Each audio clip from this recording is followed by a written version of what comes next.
Check one, check one. Test 1, 2, 3. Check 1, 2, 3. Coming from Reebok. Testing, testing. One, check one. Test, test, test.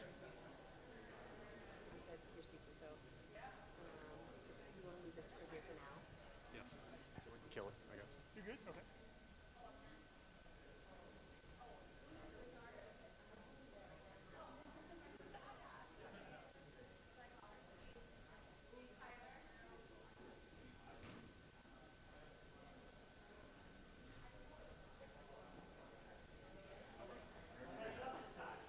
Testing, 1, 2, 3.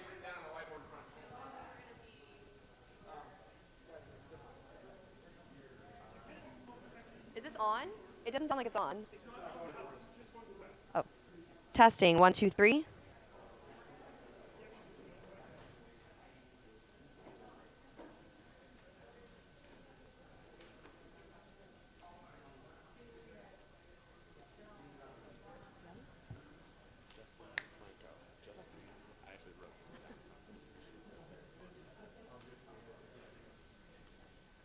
Check, check. 1, 2, 1, 2. Hit. We need to let people in. Well, I need to test because I'm working with Wilson. Test it. Testing, 1, 2, 3.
Check.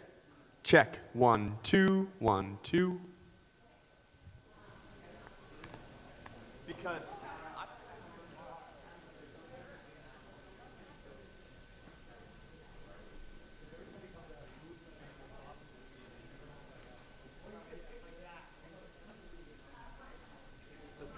lady? Yes.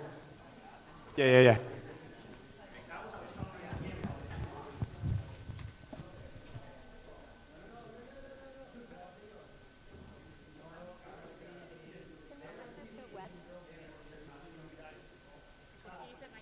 Testing 1 2 3. Testing. Did you hear that, or was that just coming from my phone?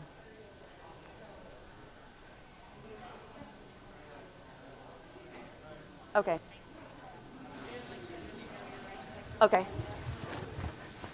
Talk. Testing, testing. Testing, keep testing, keep testing. Testing, testing. 22nd, 24th November. Filthy 150. Filthy 150. The first. November 22nd through 24th.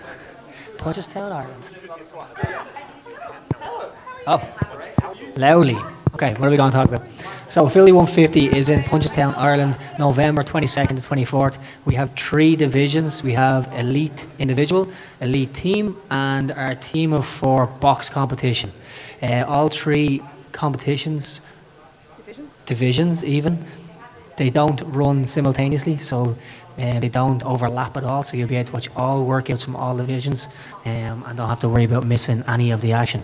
You get the live stream from our website, and it'll be running. It's in Punchestown Racecourse. 500 acres of rolling countryside. We hope it is not lashing rain for the whole weekend. Yeah. Sanctional event. First sanctional event of the season. We have Dan Bailey making his comeback. We have Kristen Holte. We have Sam Briggs. We have some other athletes that we have yet to announce.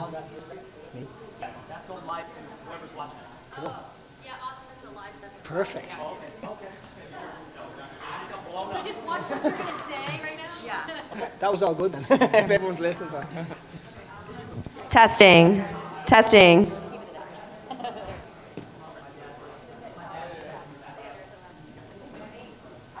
Okay, I think we need to start putting people in.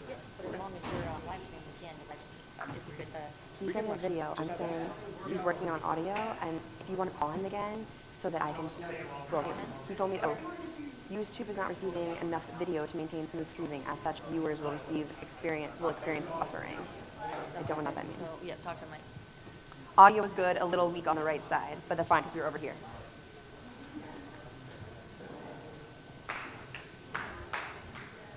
It says, YouTube is not receiving enough video to maintain smooth streaming.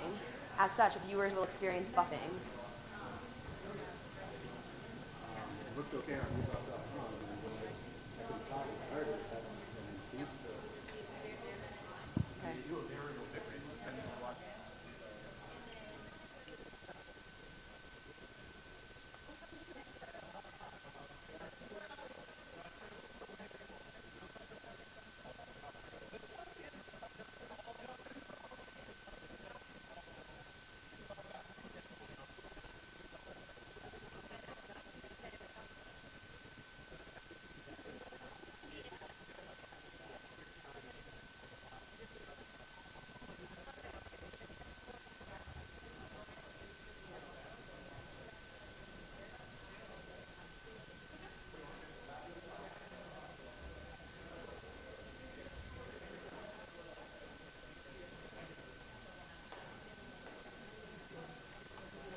Check, check. 1, 2.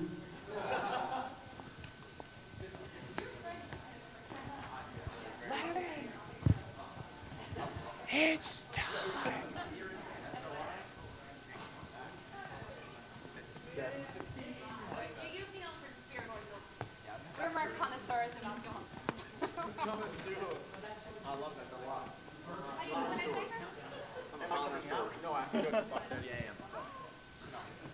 That's okay. I've got to be here at 5:30 a.m. tomorrow, and I'm going to be out.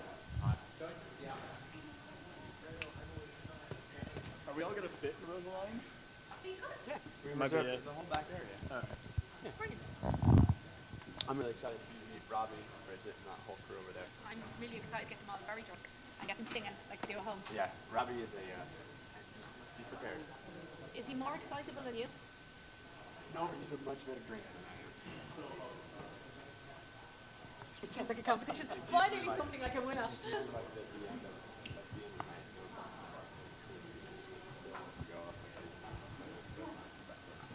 So we call them knuckles. Is that what you call here?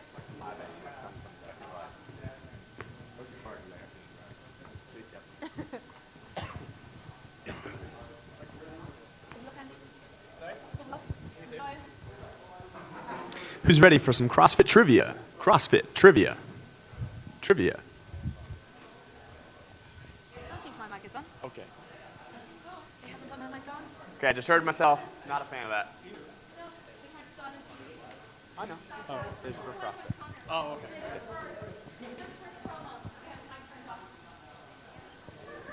Is your mic on? No, I was just saying Jamie to kind of Conor McGregor did his first promo. Yeah. They would give him a mic. It's like that I'm going to drop the mic. Fuck you.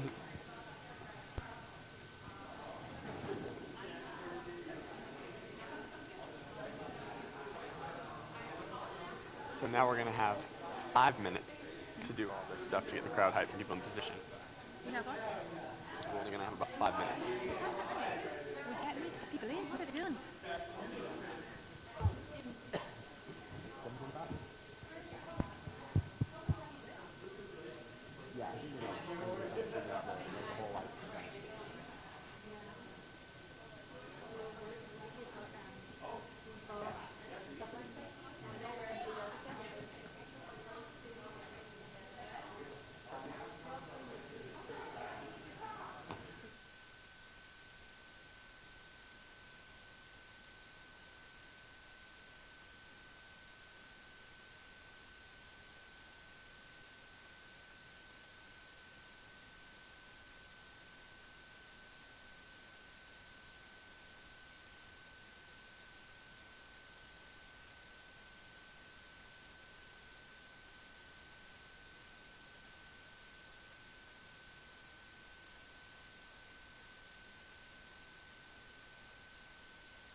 And we are live from Boston, Massachusetts. Give me 2 claps and a Ric Flair. We are here in Boston, the city of champions and the home of fitness. I'm your co-host, Connor Murphy with Reebok CrossFit One, and I'm here with Darina Dunn from CrossFit's Filthy 150, and we're here to bring you 20.5 live. Darina, what do we have in store for tonight? Well, Connor, we have one hell of a show. We've got Reebok athletes Pat Fellner, Annie Thursdottir, but most importantly, we have the workout that is going to close out the open season. We have 20.5. Now, Darina, I know you've been in Boston for a few days now. You've got to experience some pretty cool things. One, the Reebok World Headquarters, where we are right now. Also, the box tour. Tell us a little bit about your stay here and how it's been. It's been so awesome being Irish. I was really excited about coming to Boston to meet all my brethren, and it was so much fun. We went out to the boxes. People welcomed us with open arms. I had heard how cool Boston people are, but you exceeded my expectations. You are awesome. I was really happy when I went out to the boxes. Everyone was really friendly and really nice to me. I'm assuming that's because they were happy to meet me, but it may have something to do with the fact that I was bringing out tickets to tonight's show. But either way, thank you, Boston. You've been great. Well, as we say in CrossFit, the magic is in the movement, the art is in the programming, the science is in the explanation, but the fun is in the community. We have that and your workout announcement to come soon. But before that, we're going to toss it over to Arm & Hammer and Justin LaFranco, and they're going to give us a little bit more details. Over to you guys. What's going on, folks? Arm & Hammer here. That is Justin LaFranco with the Morning Chaka. And we are here at the Reebok World Headquarters, Reebok CrossFit One. We're going to be talking about 20.5, an amazing head-to-head matchup with Patrick Vellner going up against Annie Thorsdottir. It's going to be a great night. Absolutely. Like, this is the exact kind of way that you want to end the CrossFit Open. You're here at Reebok HQ. You're here at Reebok CrossFit One with 2 marquee athletes, Patrick Vellner, Annie Thorsdottir. Like, there's no better matchup that you could hope to have, for the end of this 5-week competition. But before we can get to the show that everybody is here to watch, we have to talk about the Open that has been so far, because this is the second Open in this calendar year. It is the second Open that has a direct qualifier to the CrossFit Games, and that has changed a lot of things for a lot of competitors. Right. So, just to recap a little bit of what the new system looks like. So you can qualify through the CrossFit Games, through the CrossFit Open, 2 separate ways. You can do it as a national champion, and then you can also win, you can earn a spot as top 20 worldwide. And so really what we're seeing now is that after 4 weeks of scores, the leaderboard is tightening up, and the line has now kind of settled a little bit. And for the men's side, it's 27th place, and for the women's side, it's 34th place. That means that any athlete who is placing 34th or 27th and better is in a qualifying spot for their through the Worldwide Open. And so there's a couple of things you got to keep in mind for week 5. Number one is, who's in that qualifying position right now, and then who needs to do really well this week. And there's 2 athletes I've got my eye on. Number one is Amanda Barnhart, who is currently placed 27th in the world. She's 7 spots inside of a qualifying position. She needs to show up this week, do really well, and just continue the trend that she's had over the last 4 weeks. The other athlete on the outside looking in is Haley Adams, top 10 games athlete from last year. She's 3 spots outside of a qualifying position. She needs to come in here and really attack 20.5. If she does, then she can easily find her way into the top 20 and be in a qualifying position for the 2020 games. And on the other side of the coin are athletes that are actually kind of outperforming or surprising us with how well they're doing. And 2 athletes come to mind. One is Emma Mcquaid, Irish national champion, rookie at the 2019 CrossFit Games, 21st, has been competing forever and always knocking on the door of making it to the games through regionals, finally made it last year and really crushed it at the games. Absolutely impressive performance. Right now, 3rd place overall worldwide, including a phenomenal event win with 20.1. Out of the blue, just crushed the first workout of the 2020 Open.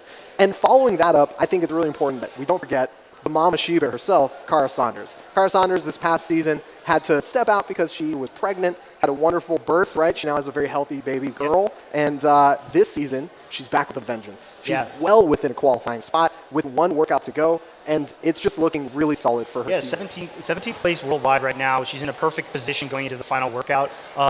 We talked to her last week, and she wasn't so sure. She recognized she was doing really good in the Open so far, but was kind of, unsure about some of the later workouts and some of the higher volume gymnastics that she had been practicing in postpartum. And 5 months outside of having a baby, and she's in this position. This is just a testament to just how good of an athlete she is. How strong her comeback has been is so beyond impressive. I'm really excited to see her back for the 2020 Games. I hope she gets into this qualifying position and holds it. And then she has a number of months to really rev up and get her competition legs out from under her. And on the men's side, there are a few athletes that are definitely worth mentioning here with the same sort of tone, right? athletes that are surprising us with their performances. And I think at the top of that list, we have to talk about Geoffrey Adler. He's an athlete that you should not feel worried about if you don't know exactly who he is, because this season, he is making a statement. And everyone will know who he is after this is over, specifically because of his performance on 20.4, if nothing else. Right. Well, I mean, he's currently placed third overall, which in and of itself is extremely impressive. But let's take into account his performance in 20.4. He beat the reigning fittest man on earth, who placed second in that workout worldwide by 1 minute and 41 seconds. And let's not forget that Matthew Frazier is an extremely accomplished weightlifter. He knows exactly how to move a barbell, and he's not scared of a heavy barbell at all. And for somebody to step up and do 1 minute and 41 better than the reigning fittest man on earth is unbelievable. He deserves a lot of props for that. I watched his video. His reps looked extremely good. And I'm fairly confident that his score is going to hold up to scrutiny. And like, you just got to give a guy like that props. He came out there and he absolutely wiped the floor. Absolutely. And another athlete that we are really excited about on the men's side is Chandler Smith. Now, Chandler Smith has been a fan favorite ever since he debuted at regionals, and he has been an athlete that everyone knew was going to make it to the CrossFit Games. Even he knew he was going to make it to the CrossFit Games using the sort of hashtag Games 2022. Now, he made it to the Games a few years early, and he qualified through the Rogue Invitational, beating out plenty of very talented, competitive CrossFitters. However, this year, to go from qualifying out of the sanctional to having his best ever open performance and being in a position to actually qualify through the open, that is a huge jump in performance. Yeah, he's currently sitting 26th position right now worldwide. And so, he's also another athlete that's like, he has to completely send it on the final workout in order to retain that position. But, he's one of those classic athletes that was just right there on the cusp, in the regional environment, and just wasn't quite there, able to break into that top 5 position to earn a spot through the regional system. But once he qualified, he's now kind of turned a corner. And sometimes athletes, it takes a little bit of them playing, up in that level, and then all of a sudden their training takes a new sort of turn, and they're really turning it on. So I think we're seeing Chandler Smith here actually coming into his own and really maturing as an athlete. And it's clear because his performance right now is showing it. He really performed great last year. Loved his performance and how he attacked road. So all the best to him. I really hope that he ends up earning his spot here, and then he can go have some fun during the sanctioned season. It would also be very important for us to mention that this is the first time since 2016 Open that Matt Fraser has not won or been in the lead at this point of a competition in the CrossFit Games era. It's unheard of at this point that he is currently in second place, and there is one workout left, and we don't really know what's going to happen. Yeah, we don't really know what's happened. But, it's clear the Open really isn't his primary focus. In fact, in previous years, he was a little upset that he won the Open because he was not trying to peak too early. He was trying to really kind of come into the regionals peaking in that environment and then prepare for the CrossFit Games, but he's just that fit where he just accidentally sort of wins the Open, and now he's kind of accidentally in second place in the Open, currently the USA national champion. But yeah, it's kind of crazy that we're here at this stage of the game, and you have to reach all the way back to the 2016 CrossFit Open to find a competition that Matt Fraser hasn't won. Yeah, I'm sure that this last week is going to bring something that's going to just shake up the leaderboard as every week has. But let's go ahead and pivot a second here and take a look at Annie and Pat, because that is what we are here for at Reebok CrossFit 1. We have the second place worldwide female in the CrossFit Games Open in Annie Thorisdottir, 2-time Games champion. We have the fourth place male CrossFit Games Open on the leaderboard in Patrick Vellner, multi-time podium. I think that this is going to be a really interesting show, particularly because there's nothing on the line between these two athletes. They can just go ham, go wild, and show us what's up. Yeah, I mean, look, Annie's having an amazing Open so far. She's actually my pick for who I think is going to win the matchup tonight. And she won. She's second worldwide. She won 20.3. She's performing amazing right now. I love her consistency and how well she's been attacking each week. She's keeping her performance. She has an average place of 7th right now across the last 4 weeks, which is an unbelievable performance for her. So she's my pick for tonight. I love what she's been doing in the Open so far. I also want to give her a shout out for releasing all of her Open videos every single week. She's doing the first take usually it's her and Sarah Sigensdottir doing their first take on the workout. I love that she's been transparent about that, opening up, encouraging more athletes to do that. She's withstanding criticisms of some keyboard warriors coming in and trying to call them no reps on this and that, but much kudos to her for doing that. I think it's been really great for the sport and to grow and to be ambassador of that. Those videos have been outstanding to watch, but I'm going to be your foil here. I'm going to say Patrick Vellner is the man to beat tonight. He's going to take this head-to-head matchup, and I'm going to say that with a lot of confidence because he's here somewhere. I need him to I think he is, yeah. The fact of the matter is, though, that the Open excludes movements and then brings movements back in. And we've seen 4 weeks of the CrossFit Games Open And there's some things that are missing from those workouts. And I think that's the exact reason why someone like Pat Vellner is going to be able to beat Annie Thorstad. Yeah, I know what you're alluding to. You're talking about the high volume pulling movements like chest to bar pull-ups, bar muscle ups, ring muscle ups.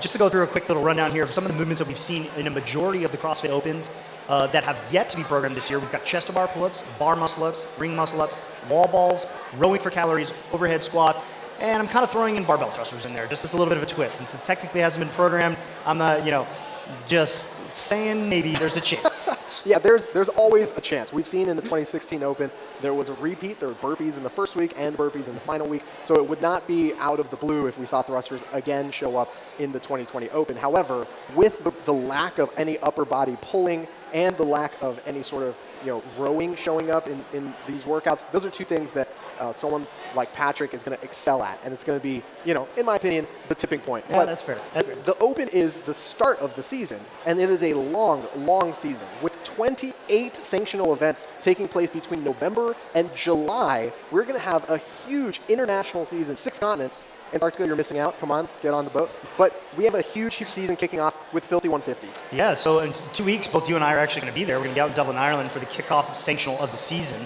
And this is just kind of, this new expansive sanctionals environment. And so after that, we're going down to Argentina and China for Pandaland and Southgate CrossFit Championship. There's actually a double header that weekend, 2 competitions going on simultaneously. And then we finish out 2019 with the Dubai CrossFit Championship in the Middle East. So with 4 huge competitions right around the corner, 2 weeks away, the Filthy 150 kicks off the sanctional season. Tonight, 20.5 gets announced with Annie Thorstad versus Patrick Vellner. I can feel the energy in this room already hitting like a tipping point. We're going to go ahead and kick it over to our friends Chase Ingram, Brent Fikowski, and Austin Malleolo.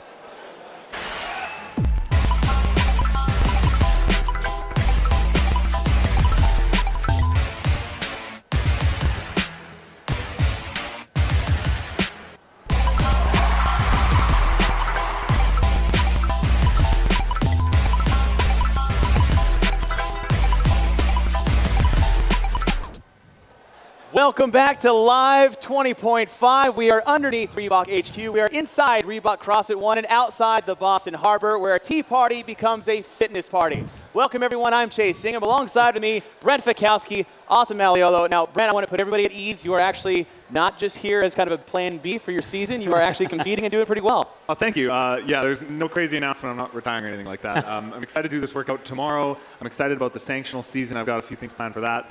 And I'm excited here to cheer on Pat Vellner and Annie Thorstad and watch them throw down. And if they make any mistakes, I'm going to learn from them. Now, this table got a lot fitter and a lot better looking, if I say so myself. And just to this left, Austin Malleolo.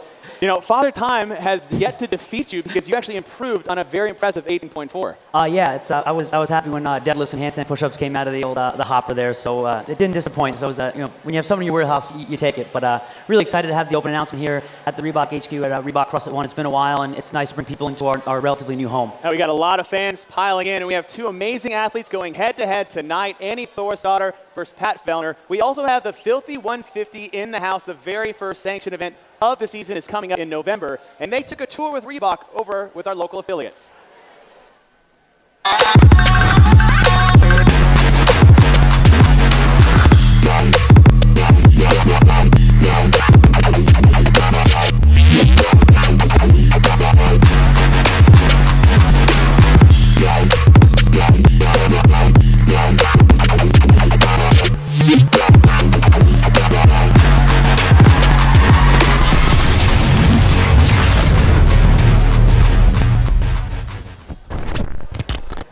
Welcome back with a very special guest, the Senior Product Manager for Training Footwear, Tal Short. Tal, that's a lot of words, but let's put that into a little bit more description of what exactly you do for Reebok. Yeah, so it's pretty cool.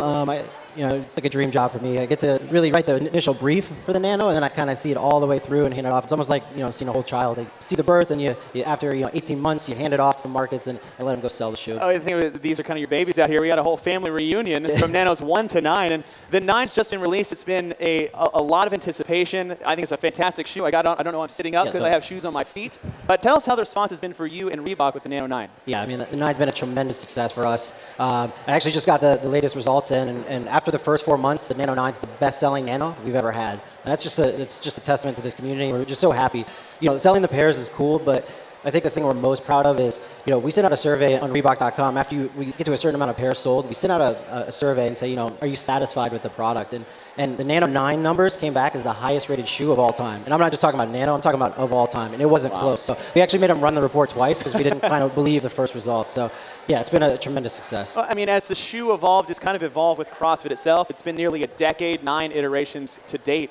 How has the goal changed moving in as you get from 1 to 9? Yeah, that's a great question. I mean, as the leaders in CrossFit, we've got to evolve with the sport. I mean, one thing that you can see, now there's more running in CrossFit, where back in the day we weren't so focused on, how does the Nano run? These days it's one of the top 2 priorities, right? And so we've got to evolve with the sport, and luckily we have a wonderful place here at Reebok CrossFit One to really test the shoes out and really get that dialed in.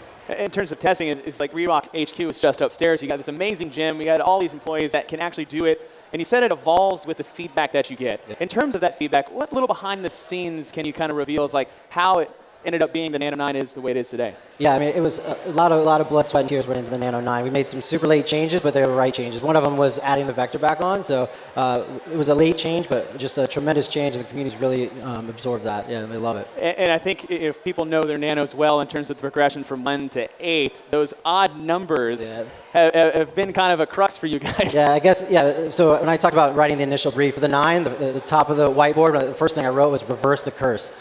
We are very well in tune knowing that the odd number Nanos have not been the most popular with the community. So we wanted to break that curse, and I feel confident we have. I feel like you guys smashed through that curse. So we have 1 through 9.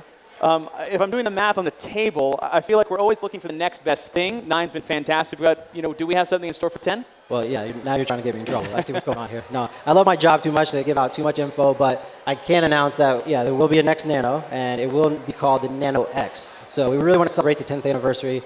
Not a lot of franchises, especially in this high performance category, get to the 10th franchise. So we're going to celebrate it. It might or might not be under here. So I'm going to have to take this with me. Well, that is great information coming up. A lot of expectations coming for what it is. The Nano X will be the next iteration, although we will enjoy the 9 as we have it in front of us. And in terms of the Nano itself, it's not just for the elite athlete. The Nano is a Nano for all. Some days are tougher than others. But we see each other, what no one else can. We sweat together. We endure together. Every one of us, redefining ourselves. We achieve together. All of us. Welcome back, everyone. Chase Hingham, Brent Fikowski, Austin Mello back on the desk. I'd like to say a big thank you to Tal Short for giving us some insight on the Nano itself. And we had some pre-show. We had Armin and Justin talking about the season, how it's shaping up, how the Open's been so far through 4 events. One thing we got to talk about a little earlier before today started was kind of a new trend we've been seeing with all the competitive athletes this year, and that's transparency in the Open. People are posting more and more videos of that. And Brent, I'll defer to you because you were one of, I would say, pioneers of this. I know I used to watch a lot what you used to do. We used to be similar. You've gotten a lot stronger since then, and I've gotten a lot older. But you were one of those guys that kind of started this trend of being more public throughout the Open. Well, thank you. So I started my first Open in 2013. And when I did that, there were very few videos being shown of the athletes with their scores, especially the high-level athletes. And I kind of wanted to do something different and put my scores out there and say, hey, I'm here to party. And I didn't get great scores, but I got some good scores. And I did that in 2013, 14, 15, qualified for regionals.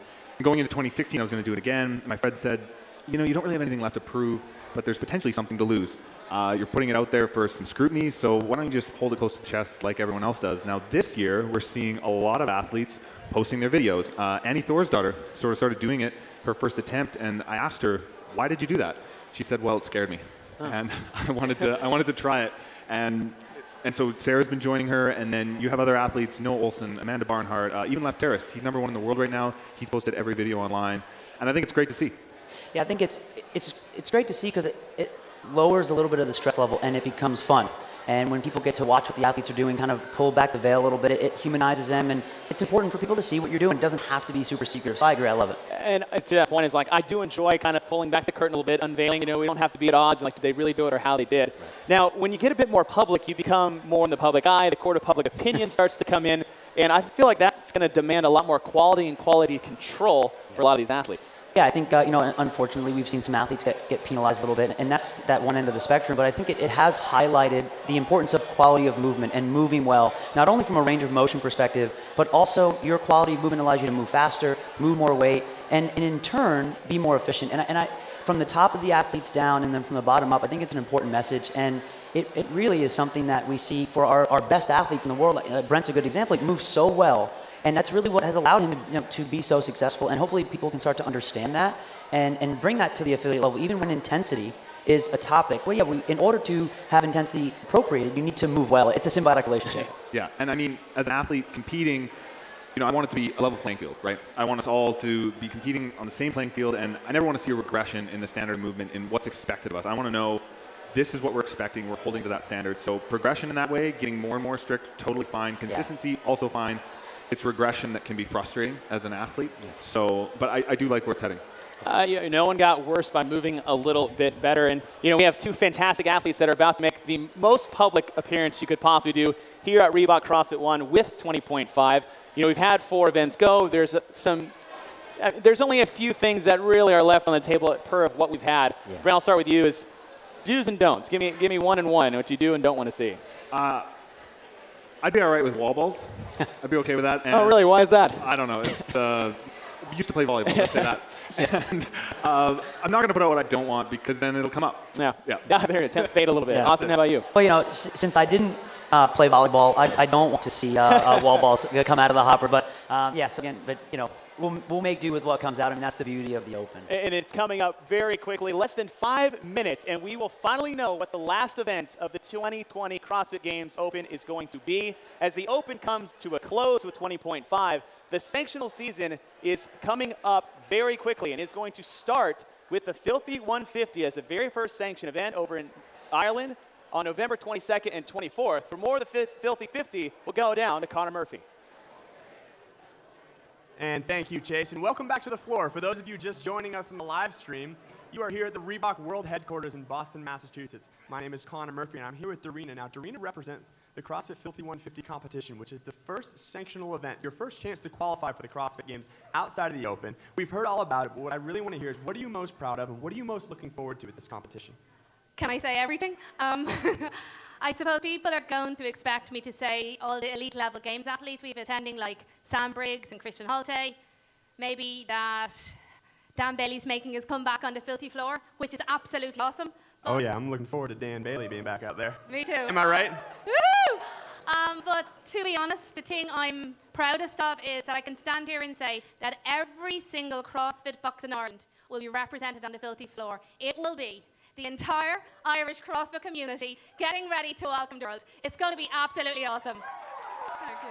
We've got, us Irish know how to welcome people. We're famous for it. But can you imagine thousands of us screaming our lungs out for the best in our sport? It's going to be awesome. I cannot wait. I can only imagine what the after party is going to look like at that one. Well, our venue does have pubs inside, so yeah, we're going to party hard. I'm looking forward to seeing a little bit of that after the event. Speaking of the event, are you guys ready to meet your athletes for tonight?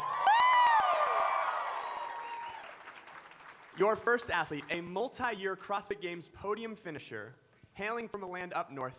It's a winter wasteland. Who really knows where it is? Said to have the best hair in CrossFit, and although he has not finished first place at the CrossFit Games, he is definitely the best at crashing his bicycle during CrossFit Games events. Everyone welcome Pat Vellner.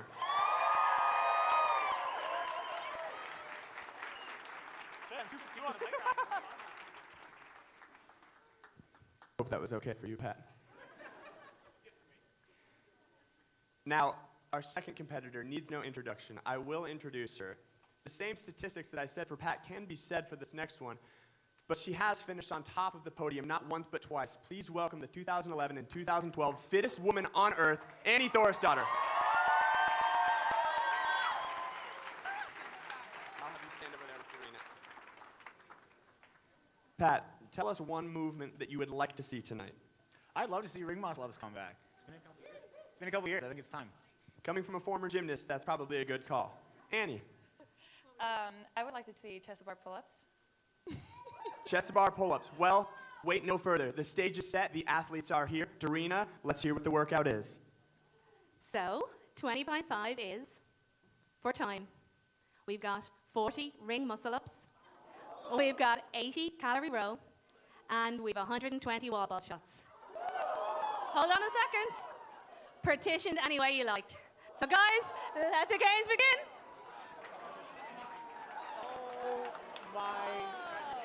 Gosh. Okay. Let me collect myself for a second. That's interesting. Yeah. First, let me lead off with I take exception to the best hair in CrossFit because there's one thing I'm good at and the only thing I'm good at. It's the hair game. But Dave said it. There you have it. Guys, first reaction right off the bat. Brent, 40 muscle-ups? Yeah, well, when they announced the workout the way they did, I was thinking that's kind of the opposite order I would have expected, right? I would have thought the wall ball, you kind of recover on the row with your arms and then get into the muscle-ups, and for the elites, they'll get into those muscle-ups. But now, partitioning it any way you want, it's interesting. It's the first time they've done something like that, I think, ever at any event. Other than moving the sandbags across the stadium at the games, that's the only other thing you could possibly compare it to. Yeah. But you can do that any way you want it. Other than that, it's different. It's very different. Yeah, the first thing that comes to mind is, you have, the Murph is a workout where it was, you had to run, but then you had 100, 200, 300, break it up as needed. And so my mind first starts to go to, okay, much higher skill with that muscle up, and we have some grunt work and some movement. But, you have a traditional line of thought, you have, hey, big chunks. It's going to be really interesting to see athlete strengths and weaknesses. There's a lot of things you have to process. Yeah, that won't be hard to follow at all this afternoon as that call goes on. But, let's dive into this a little bit. 40 ring muscle-ups. Patty asked for them, you got them, and you got them in a big way. It's not the most muscle-ups we've seen in a single CrossFit event, per se. We've had it up to 45. I believe it's the most we've ever had in one games. We had it at the Amanda 45, and then I believe it was the muscle-up biathlon. That's correct. Yep. And but 40 for a open event is far and away the most we've had. Yeah. My mind, first goes to there are so many ways to, you have our two showcasing in a few minutes, but then you have your affiliate level as well, where it's like, I'm going to start on the road. Like the amount of work you can get done and then come to a screeching halt if you want. It's really exciting there. But I think I'm excited to see the math that Brent's going to do in a moment of like, all right, well, what is the most efficient way? I started the movement function. You have a pull, you have a push, you have a pull. There's a lot of things that come into play when what's the rep scheme that's optimal. We've done Murph a lot of times. We've done 5, 10, 15, 10, 20, 30, but no one's done this workout. There's no data. We're about to start to see the first data set right now. Well, and to this for you yourself is like, Brent, you are so meticulous in the way you approach workouts like this. Now, this being more of a choose your own adventure of sorts, this is going to be extremely difficult for these athletes to navigate in this amount of time to prepare for an event like this. Yeah, I'd done one open announcement, and the time you have to prepare goes by very quickly. And so for something like this, basically for any athlete, I think the first thing you look at in any workout is what's the limiter, right? You look at something, are you limited by a specific movement? Maybe it's a weight, maybe it's a skill. And you look at that first, regardless of the workout, and then it's sort of, if you can overcome that, usually the fittest athletes win. Yeah. And once you find a way to overcome that, then you work out the other pieces. So the obvious thing here for the best athletes and also the beginning athletes is those muscle-ups. So if you have them, I think you need to start on them while you're fresh. It wouldn't surprise me if these athletes start with a large unbroken set. So they're going to start with anywhere between 10 to 25 on the rings, bust them out smooth, blow the arms a bit, get the lungs up, probably quickly go into the row right away, start the damper, get it going, get the flywheel going, get a couple calories done, recover, and then it starts getting interesting. I don't really know what to do from there. You might honestly, you might get back onto the rings and just, someone like Vellner who can do 28 unbroken ring muscle-ups in a row, he could bust up, 25. Get on the row or do 20, 30 calories at a moderate pace. You might be able to get up and do another 15. And all of a sudden his muscle-ups are done. Then all he has to do is row, wall ball. It's basically 18-1. Yeah, it's, I'm sweating so much right now. I'm just going to throw that out there.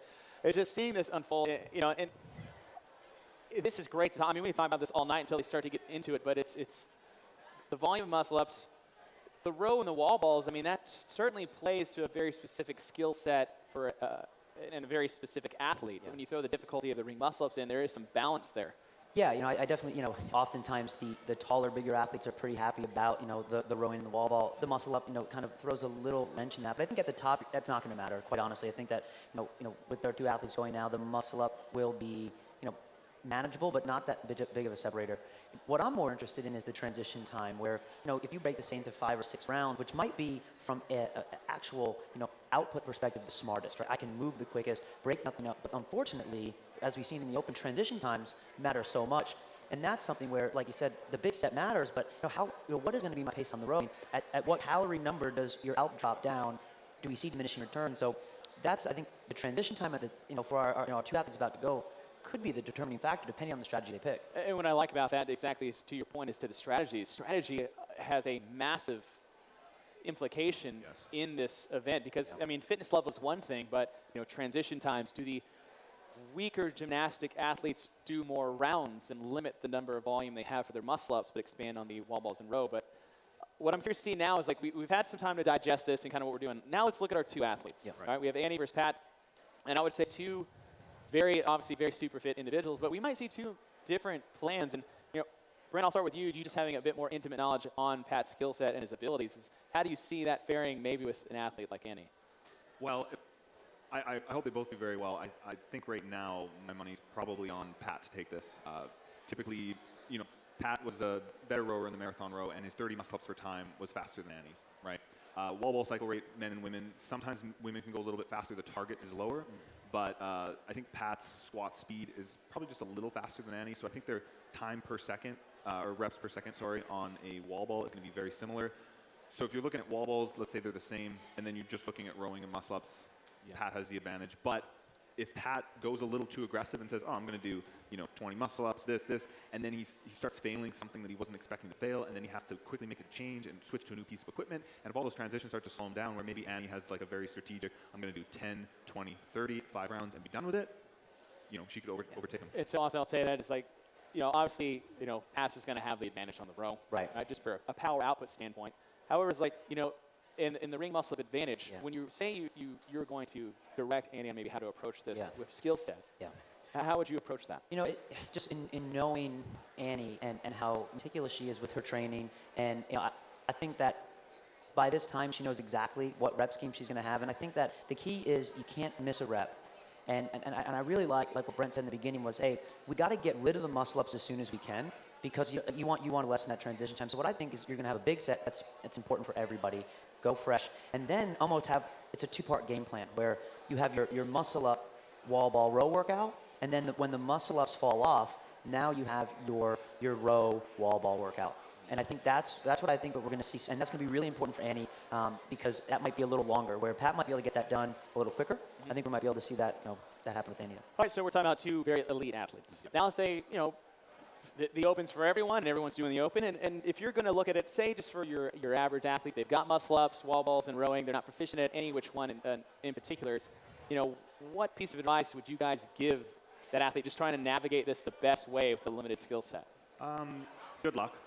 No, I would say I need to see. I'm assuming there's a time cap. We haven't seen that yet. We have to see the official scorecard for that. 20 minutes. 20 minutes. Yeah. Okay. Oh, there it is. 20-minute time cap. So for a lot of athletes, what you're going to be looking at is just chipping away at the wall balls in row, right? So you're going to be chipping away at those. You could do 8 calories on the row and 12 wall balls for 10 rounds, right? Back and forth, back and forth, back and forth. That's a pretty good workout. That's very 18-1-esque.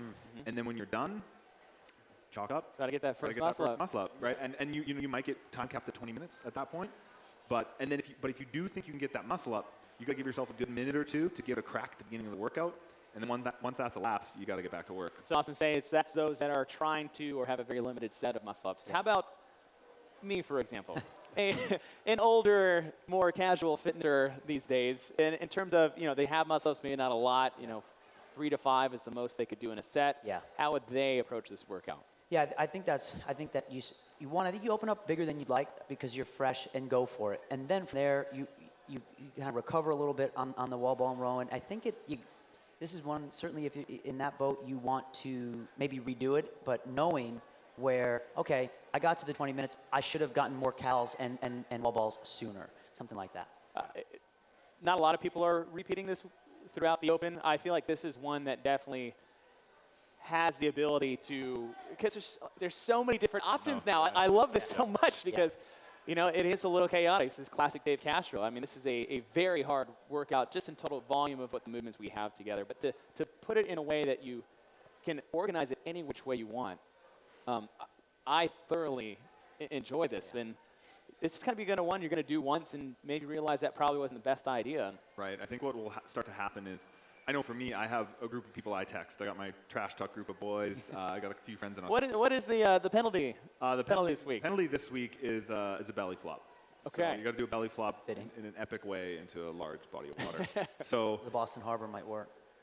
Yeah, it could work. Be a belly flop and you some form of disease. You got to have some confidence that it's never going to be you.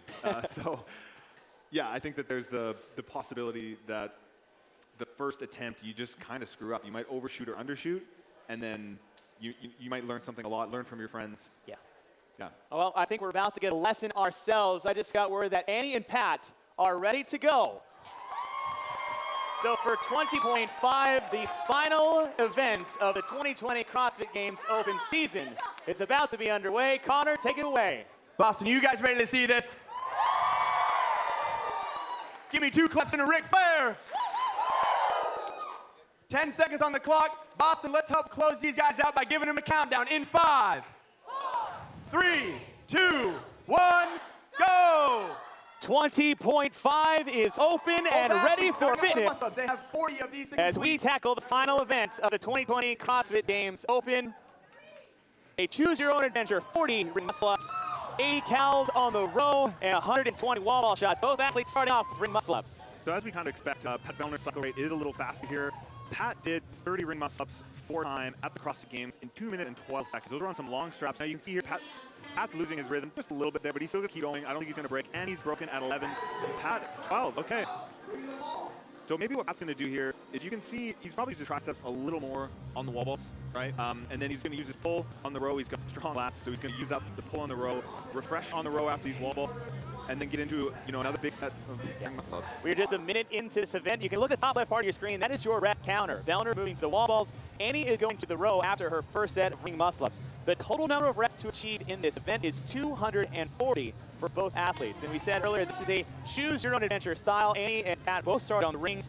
Annie moving to the row, Pat to the wall ball shot, and he has yet to put that ball down. Yeah, he's moving a lot. And something you're going to notice here is that obviously reps are just going to be a lot faster for Pat and Annie who's on the rower. But the strategies are in stark contrast to one another right now. We see Annie get back on the rings, almost taking a little bit of a couplet for herself, and it's going to be interesting because, like you alluded to, the triceps on the wall, on the muscle up, your lockout might actually get fatigued. So for the first time, I noticed, Annie's super smart. She's going a pull, but she's not worried about the push, and that could be maybe the hardest part of the muscle for her. When you think about when you put wall balls into a movement or a workout like this that have muscle ups, I think people underestimate the taxing part of the wall ball being the tricep. And what's the most difficult thing other than getting on top of the rings is trying to get above them with that ring dip. Exactly. Now, I've just done a little bit of math here, and I've got a bit of a prediction on absolute kind of best case scenario time. We're looking at about 15 minutes here. So if you're doing 40 ring muscle-ups, say you can do them unbroken, which isn't going to happen, but let's say you're going to get 40 ring muscle-ups unbroken. That's going to take you about 2 minutes and 10 seconds for these athletes. Wall balls, you're looking at about 3 minutes and 50 seconds. Let's see, 4 minutes, we'll round up for 120 reps. And then on the row, that's obviously where you're trying to figure out what kind of pace they're going to be holding on the row. If you're holding aggressive pace, let's say that's 1350 cals per hour, probably a little faster than we can expect from these athletes. That's 14 minutes and 50 seconds. So with transition, they're going to get fairly close, potentially to 20 minutes. That's some rough calculations, but they're going to be just a while. Here's the thing I find interesting. It's the complete different strategies you have between Annie Thorstar and Patrick Vellner. Annie is back on the rings. It looks like to me she has been doing about 5 or 6 muscle-ups every time she's got to the rings, where Vellner is going back and forth between the rings and the wall ball shot. Neither one is doing that third movement between the two of them. And it goes to show that the transition time is something they've taken into account, and they don't want to be going around and merry-go-round from one movement to another. But now it's the first time that we see Pat getting on that rower, and he's at 89 reps, and he's at 52.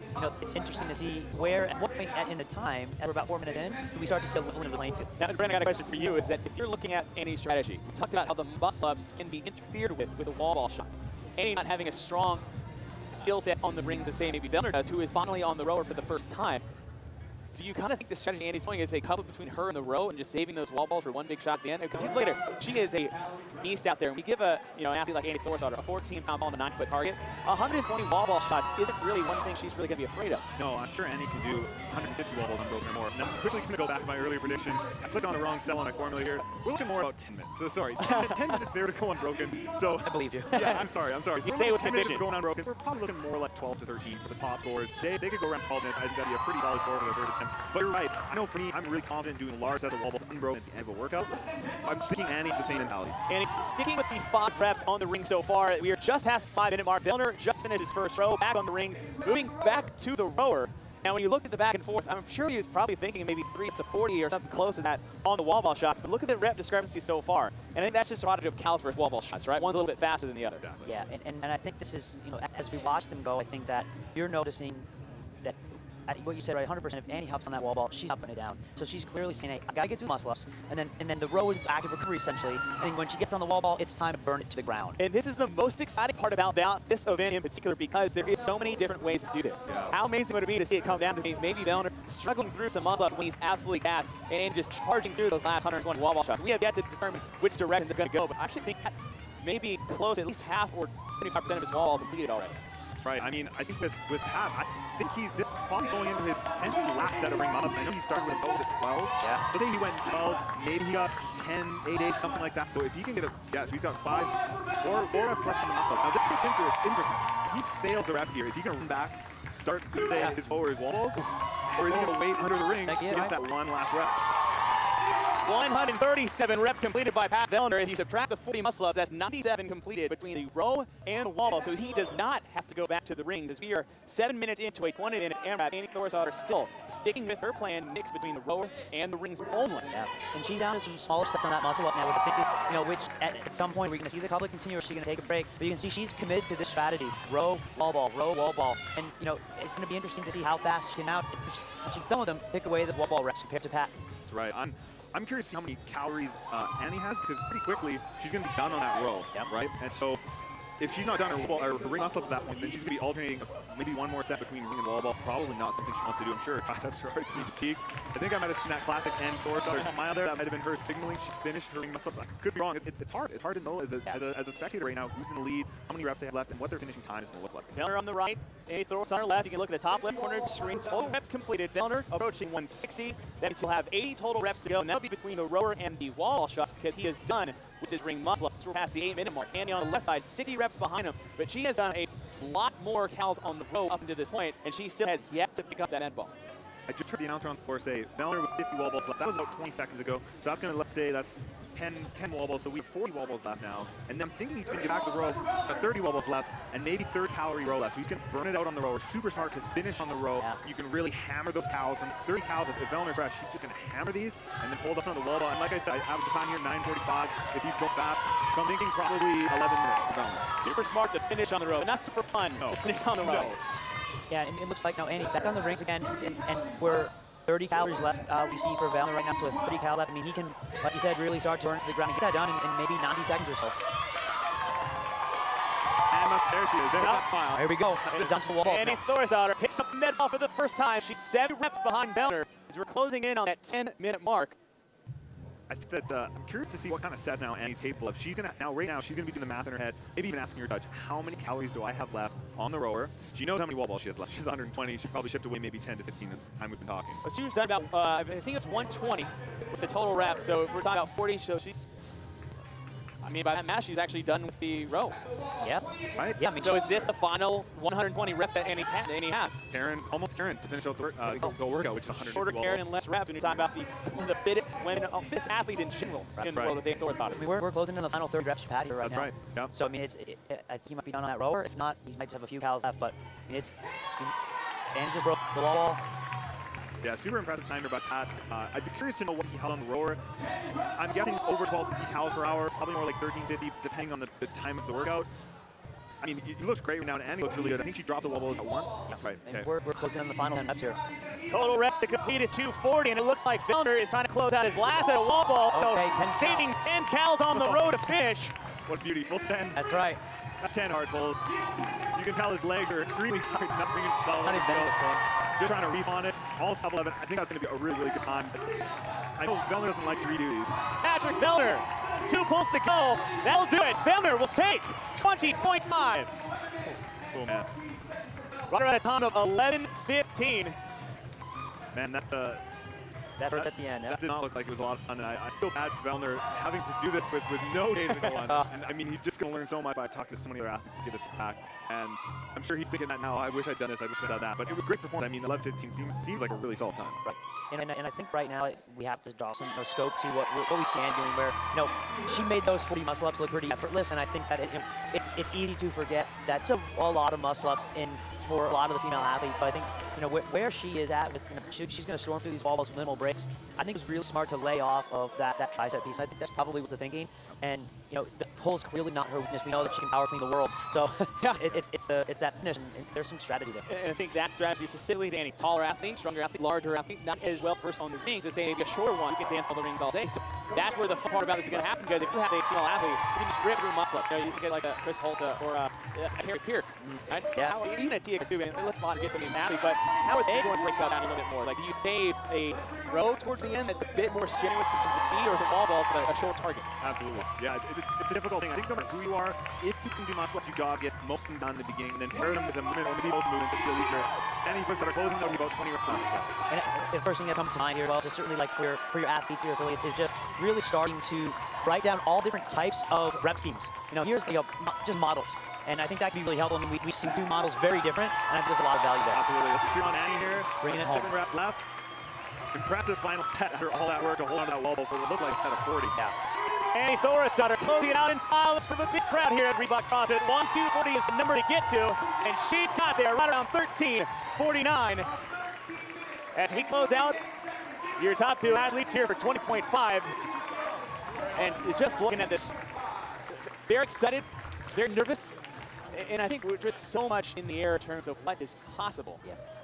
It's really hard to gauge exactly right off the bat how it's going to go. I'm curious to see how Vellner felt about it and what his thoughts are. Yeah. So guys, I'm here with Pat Vellner, who made that look easy, relatively speaking. Pat, you're not one to retest open workouts. The nature of the workout has so much strategy in it. What do you think of the rest of this weekend? Yeah, that's kind of unfortunate, because I think if there's a rigid structure, you make a plan, you follow the instructions, and you do it best you can. There's not much else left to change. And like this, when you can do it 100 different ways, it means like there's a lot you can do in 5 minutes to do it, and that's sweet. I don't know. I still don't know if I want to do it again. I need to execute a little better on the wall balls. I probably got like 6 no reps. And then, I'd probably pick some lower rings so I'm not swinging around so much. And the row, I would say, is much harder than you think it's going to be. I think you look at it as kind of like, well, you hop on, you'll pull some strokes, get a little bit of your heart rate down, but it's great in theory, not so good in practice. Well, you made the row look difficult, so if it's more difficult than it looks, then we're all in trouble. So Annie, firstly, congratulations. It was such a privilege to watch you. I think everyone here would have to say you're awesome.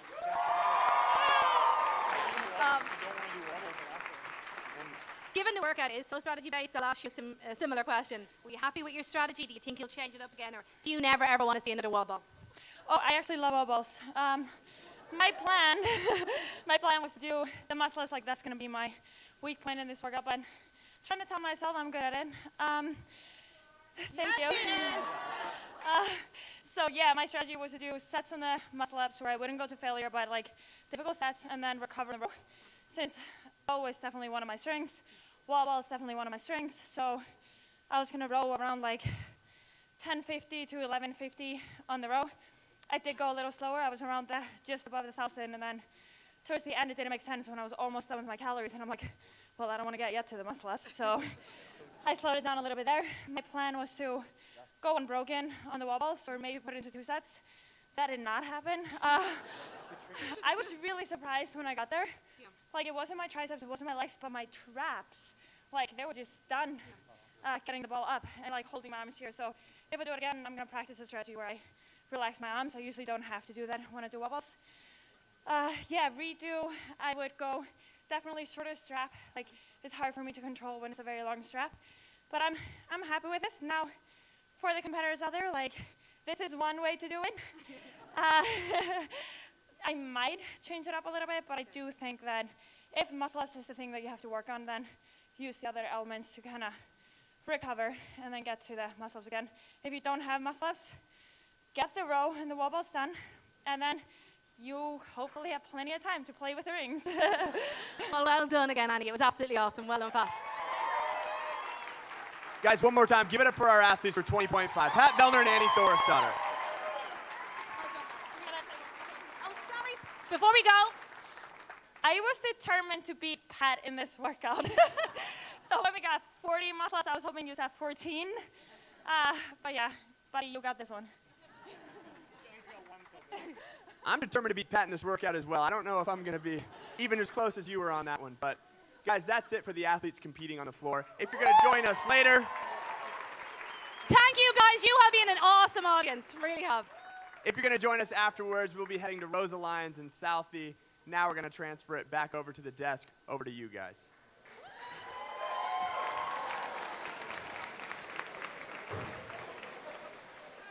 Well, what a treat we just had. Annie, Pat, what a performance for both athletes. A lot of different ways we're going to do this. I mean, we can say this all evening long, but let's just go to your first initial reactions. Brent, I'll start with you.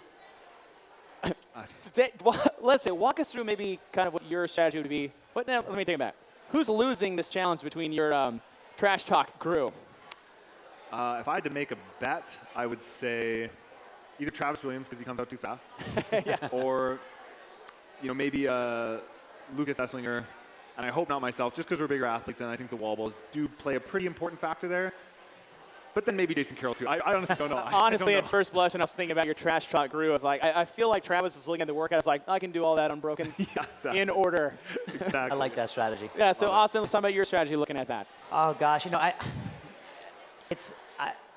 the first thing I think about is, all right, you got to get the muscle ups done, like almost like really big, like a big set. And then from there, probably chip away at, some wall balls where, for me, the road does take a lot out of me, and I got to focus on that. So if I probably do like a wall ball muscle up piece there and kind of fall into two movements that do not like the rowing and the wall ball together, that reminiscent of that treacherous workout, in 2018. But and I almost get more excited about how we can implement this at the gyms because I think you can have some really cool wins. Get some first muscle ups, some attempts. I get really excited about that. That's the time. Time to get your first muscle up. Brent, your approach to this for yourself coming into that. Yeah, I think. You don't get anywhere, any secrets away. Yeah, I know, right? I think one thing that if you have the option for this, obviously set up your pieces of equipment close together. So if you want to have these tight transitions, that's potentially an option. And you have your judge there. Make sure your judge is only worrying about your reps, making sure that they're legit, guiding you through that. If you can have an extra person there who's kind of watching the judge's sheet, giving you a number, and they can just tell you, you've done this many of this, this many of that, this many of this. And maybe I go into it with a plan A and a plan B. So I tell that extra person, they got to be on the ball. They got to be on the ball because I'm going to be tired. But they have to be on the ball telling me, once they can see that plan A isn't going to work, they're going to start, riffing and saying, Brent, it's clear you're not doing these large sets of muscle-ups. Therefore, like you said, you need to do this, and these how many sets you can break it up to, or maybe like this was the calorie row pace you wanted to hold. So there's like a bunch of different options there. So you're throwing out movement judge and just total rep count judge in each category. Kind of coach. There'll be like a coach kind of yelling you information, helping you along with sort of your plan A, plan B. But then the judge shouldn't be doing any of that. The judge needs to just be watching, hip crease target, and so on. All right. Yeah, I really like that. It's because I almost think on the other end of the spectrum as well. Like sometimes you get in a rhythm on muscle ups and you want to keep moving. So the open is a unique time for me where I rely on someone counting my reps because you're so focused on the task. There's very little room for error. So having someone count your reps specifically here is like you might say I'm going to go for a set of 5, but you go for 7 because you feel good. Yep. And I think that is something that because that might cut down one transition. Because if you pull this across, you have to get on the rower one last time or get on the rings one last time. That's a huge amount of time. 4 to 8 seconds. Right, and it sounds insignificant without context, but 4 to 8 seconds could be like 100 spots depending on where you fall on the leaderboard. So I think that's a great point, and but just make sure that we read the scorecard, the rules, and all that. We don't want to get into an awkward scenario where someone's touching your equipment that shouldn't be, or things like that. Just be mindful of, direct your team appropriately, like we talked about a little earlier. Yeah. I'm really excited about this event. I think it's a great final event.